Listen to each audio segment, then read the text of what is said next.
Olá, espero que todos estejam bem. Me chamo Daniela de Moura, sou acadêmica do curso de Direito no nono período da CETRI. Hoje irei conduzir a entrevista deste podcast, onde vamos discutir alguns principais pontos do direito básico do consumidor, especialmente o disposto no artigo 6º do CDC e alguns princípios pertinentes. Este podcast ele está sendo desenvolvido na disciplina de Direito do Consumidor, a qual é ministrada pelo professor Pedro Noronha, um excelente profissional. Bom, vamos começar então com a apresentação dos participantes que irão integrar a nossa roda de conversa. Olá, tudo bem, pessoal? Prazer estar com vocês. Meu nome é Matheus Prestes, sou acadêmico do curso de Direito da CETREM e estou cursando o nono semestre.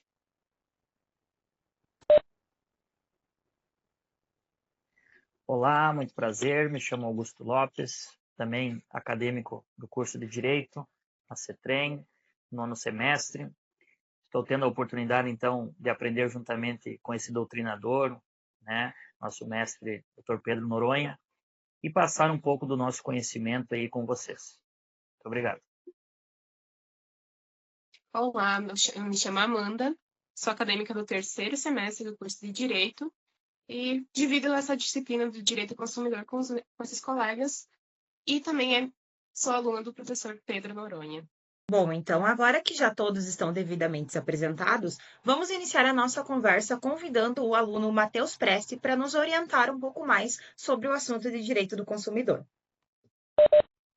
Bom, pessoal, então, primeiramente, gostaria de mais uma vez agradecer aos colegas, agradecer o nosso professor Pedro, e inicialmente gostaria de fazer uma pergunta para a nossa reflexão. O que são os consumidores? Ou melhor, o que é consumidores? Acredito que todos nós, em determinado momento, vamos ser chamados de consumidores e estaremos nessa ocupação. Pois bem, o artigo 2º do CDC ele disse que consumidor é toda pessoa física ou jurídica no qual adquire produtos ou serviços como destinatário final.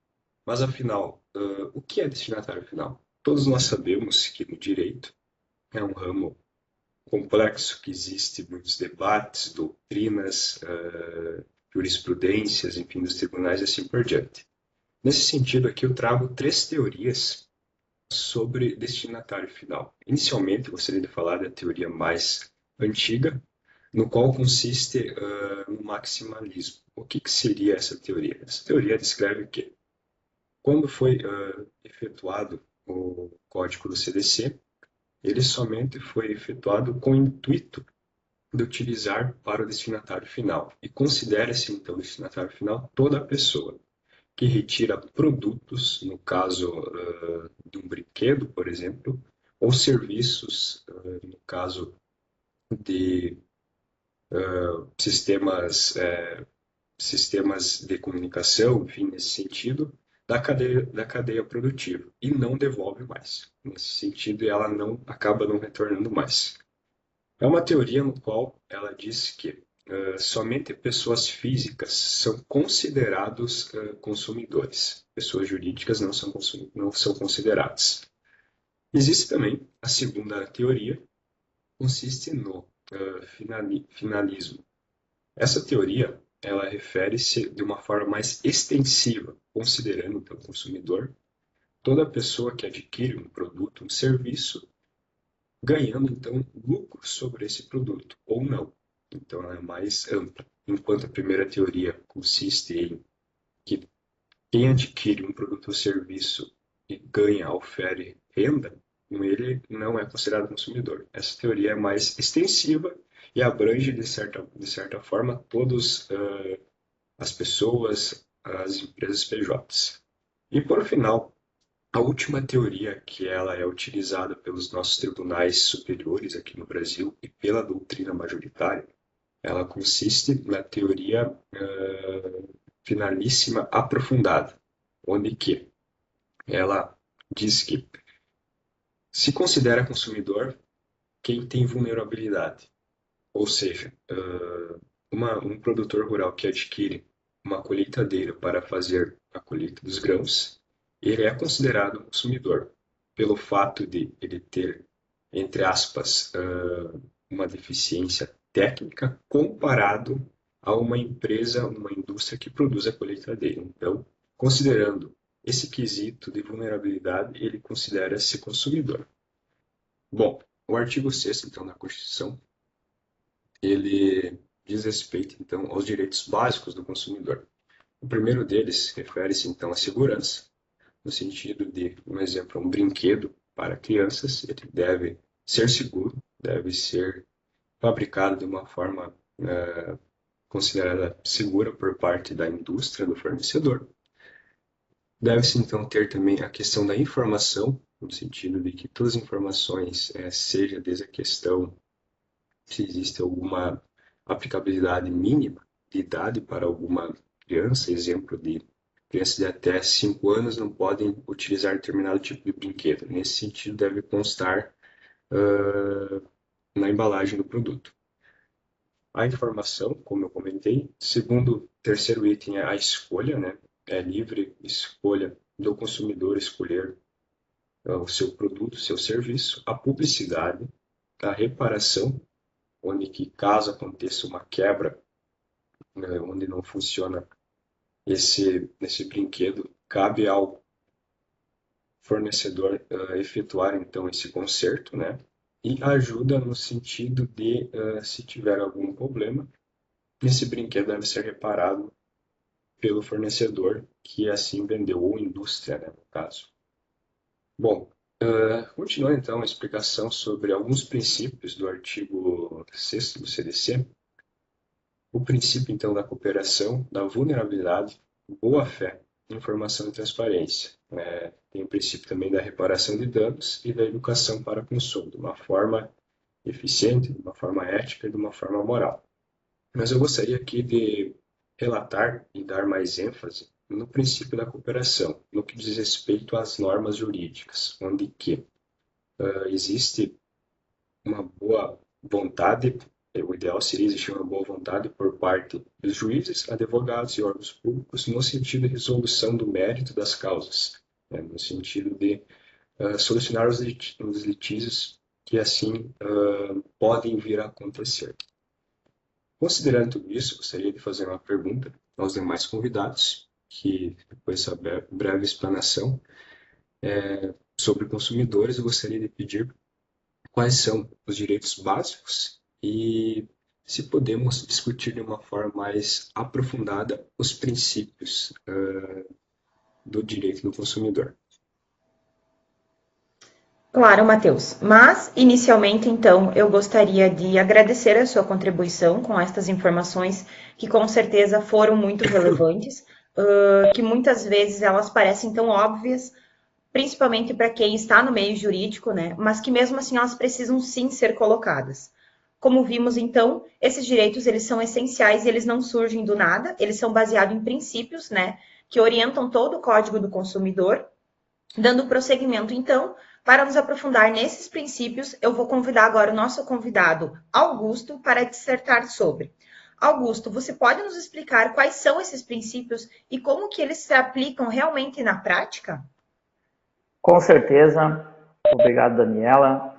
Mas antes, concordando com a sua fala anterior, Daniela, realmente o que o nosso colega trouxe nessa contextualização é, de fato, importante para que nós, que estamos no meio jurídico, o que foi trazido parece tão óbvio. Acontece que para as pessoas de fora desse meio, né, para os consumidores, muitas vezes não fazem ideia dos seus direitos mínimos, não só falando do Código de Direito do Consumidor, mas de outros direitos do nosso ordenamento jurídico. Voltando então ao nosso tópico central, sobre os princípios que orientam o Código de Direito do Consumidor, podemos citar como primeiro o princípio da vulnerabilidade. O consumidor é a parte mais fraca da relação de consumo e merece proteção especial. A exemplo, uma pessoa idosa compra um medicamento e recebe informações detalhadas sobre como usá-lo corretamente, incluindo possíveis efeitos colaterais. Isso garante que ela, essa pessoa como consumidora vulnerável, esteja protegida e informada. Temos então como segundo princípio hipossuficiência. relacionado à vulnerabilidade, mas não somente à fraqueza econômica, mas também à falta de conhecimento técnico e jurídico do consumidor. Como exemplo, trazemos então uma loja online oferece um desconto em um produto e ao finalizar a compra, o preço é exatamente o que foi anunciado, sem taxas ocultas. Isso demonstra honestidade e lealdade na relação de consumo. Temos também a boa-fé. Exige honestidade e sinceridade entre as partes. Como exemplo, trazemos um supermercado, exibe claramente o preço por quilo de frutas e legumes, permitindo que os consumidores comparem preços facilmente e façam escolhas informadas. Informação e transparência. Informações claras, precisas e adequadas sobre produtos e serviços, incluindo os riscos, características e preços. Como exemplo, um supermercado exibe claramente o preço por quilo de frutas e legumes, permitindo que os consumidores comparem preços facilmente e façam escolhas informadas. Ou uma empresa de telefonia detalha todas as tarifas e condições do plano contratado em um contrato claro e compreensível, sem letras miúdas ou termos confusos. Em quinto, então, proteção contra publicidade enganosa e abusiva. Proteção ao consumidor de publicidades que possam induzi-lo ao erro ou prejudicá-lo de alguma forma. E também trazemos a educação para o consumo, que é educar o consumidor para que ele possa fazer escolhas conscientes e responsáveis. O artigo 6º inclui educação e divulgação sobre o consumo adequado dos produtos e serviços. Como exemplo, uma escola realiza palestras sobre educação financeira para alunos e pais, ensinando-os a fazer escolhas conscientes e responsáveis ao consumir produtos e serviços. Intervenção estatal. Permissão do Estado em intervir para proteger os consumidores e garantir o cumprimento das normas de defesa do consumidor. Bom, complementando então a fala do Augusto, podemos ter como exemplo o princípio da proteção contra a publicidade enganosa e abusiva em um restaurante que anuncia, por exemplo, um sanduíche sabor picanha, mas que na verdade esse sanduíche ele não contém de fato a carne picanha, somente alguns aromatizantes que imitam aquele sabor. Isso então isso é considerado a publicidade enganosa, porque ela está induzindo o consumidor ao erro sobre a composição do sanduíche, no presente caso. Como exemplo do princípio da harmonização de interesses, seria como uma disputa entre o consumidor e uma empresa de telefonia sobre uma cobrança indevida. Em uma mediação, a empresa oferece um desconto na fatura seguinte, atendendo ao interesse mútuo em uma solução amigável.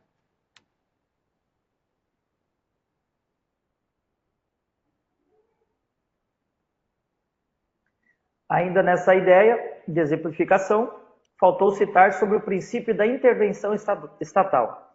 O governo cria uma agência reguladora para fiscalizar a qualidade dos serviços de telecomunicação. Essa agência pode aplicar multas e exigir melhorias, garantindo que os consumidores recebam serviços de qualidade e que seus direitos sejam respeitados. Ótimos exemplos, Augusto. Acho que agora sim ficou claro como se aplicam os princípios no dia a dia. Porém, como tudo não é como deveria ser, existem exceções para esses princípios na sua aplicação. Por isso, eu vou convidar a nossa convidada Amanda a nos explicar e trazer alguns exemplos. Amanda, por gentileza. Obrigada, Daniela. Primeiramente, eu gostaria de pontuar aqui os exemplos do Augusto, que realmente são exemplos da prática, que a gente consegue enxergar a prática, o nosso dia a dia nesses exemplos. Assim, acho que ficou bem, de uma forma simples e bem clara, como que funciona a aplicação desses princípios. E como você mencionou, os princípios do Código de Defesa do Consumidor nem sempre se aplicam, ou pode-se recorrer aos direitos do consumidor. São raras essas situações, elas demandam fatos específicos para que não se aplique, para a gente não aplicar esses princípios. E eu posso trazer alguns exemplos disso, como a propaganda enganosa. Vamos pensar no seguinte: Imagina a seguinte situação. Uma empresa de produtos de suplementos fitness lança um remédio, um produto que promete eliminar 10 quilos em 2 semanas. Porém, não existe ali letras miúdas, alguma coisa ali que especifique, que deixe claro que aquele resultado não depende só do remédio. Deveria ter a informação ali que, daí isso entra na parte da informação e transparência, né? Que esse produto que ele não depende somente do remédio em si, mas sim, de uma alimentação equilibrada, de acompanhamento com personal, ou academia, movimentação física e tal. Então, assim, só baseado no remédio, a gente não pode esperar aquele resultado. Só que no rótulo do produto, ele não especifica isso. Então, isso entraria no princípio da informação. Mas, pensando na propaganda enganosa, a gente não poderia usar esse caso para uma propaganda enganosa, para usar o princípio da propaganda enganosa. Logo, pela falta de informação pela propaganda, você é incentivado a comprar acreditando no resultado prometido. Passam-se 2 semanas e você não eliminou os 10 quilos. Seria o caso de cobrar a empresa? Poderia cobrar a empresa pela falta de informações em cima do produto, do rótulo ali. E faltam essas letrinhas miúdas ou faltou um manual de instruções para usar o produto. Porém, se o produto promete teve casos que teve a comprovação científica de que ele ajuda a reduzir 10 quilos em 2 semanas, a questão da propaganda enganosa não se encaixaria, mas sim a falta de informações ou instruções de como usar o produto. Então, não, se aplica um princípio, mas se deixa de aplicar outro. Nesse exemplo. Já teve bastante debate quanto a isso, sobre indenização por dano moral e tudo mais, por propaganda enganosa. E o entendimento que não se encaixa a propaganda enganosa, mas sim o princípio da informação e transparência. Então, estamos nos encaminhando para a conclusão, né? Gostaria de agradecer aos 3 convidados. Eu acho que esse tema é um tema de muita importância, é algo que faz parte do nosso dia a dia, porque, querendo ou não, somos consumidores todos os dias, né? Lidamos com essas situações e muitas vezes para as pessoas do ramo do direito isso são coisas óbvias, mas para pessoas leigas no assunto são de extrema relevância. Então, eu acho que foi muito importante esse nosso momento aqui para debatermos e esclarecermos fatos que acontecem no nosso dia a dia, né? Infelizmente, acontecem cada vez mais. Agradeço, então, ao colega Matheus pela sua explicação, por trazer pontos relevantes, tá? Agradeço também ao colega Augusto pela sua explicação, pelas informações. E, por fim, agradeço a nossa convidada e colega Amanda, tá? Que trouxe explanações incríveis, que foram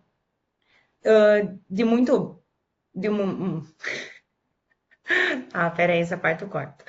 Agradeço também, então, a nossa colega Amanda, que trouxe informações super relevantes também, né? Trouxe casos, enfim, exemplos, que com certeza a gente vê no nosso dia a dia.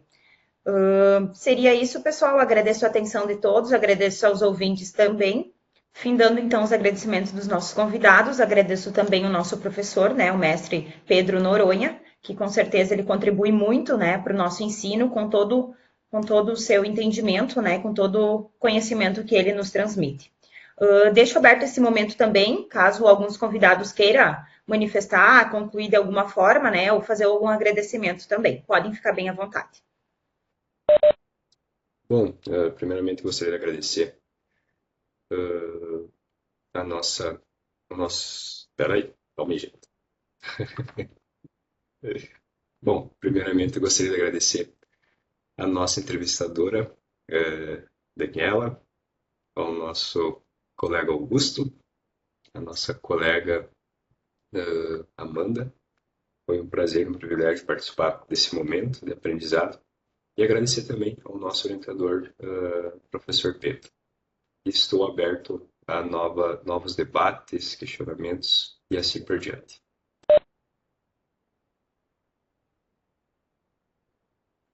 Obrigado, Matheus.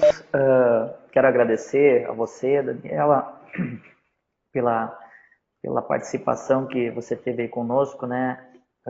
Sendo a pessoa que conduziu, então, esse podcast.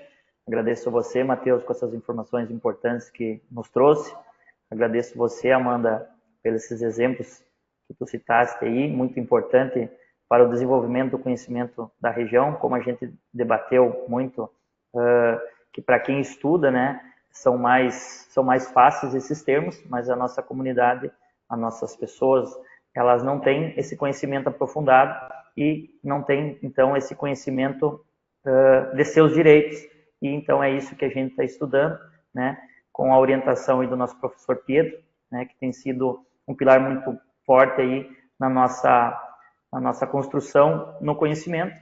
Então agradeço a todos vocês e para mim é uma experiência muito importante e fica aí só agradecimento a todos vocês mesmos. Muito obrigado. Gostaria também de agradecer a Daniela por ferir então essa entrevista, ao Augusto, que trouxe os exemplos práticos no nosso dia a dia da aplicação dos princípios, ao Matheus, que nos introduziu no assunto, e ao nosso professor também, que ministra essa disciplina, excelente professor, e no mais, fica aberto também a questionamentos. Muito bem, então, pessoal, vamos encerrando, né, a nossa live.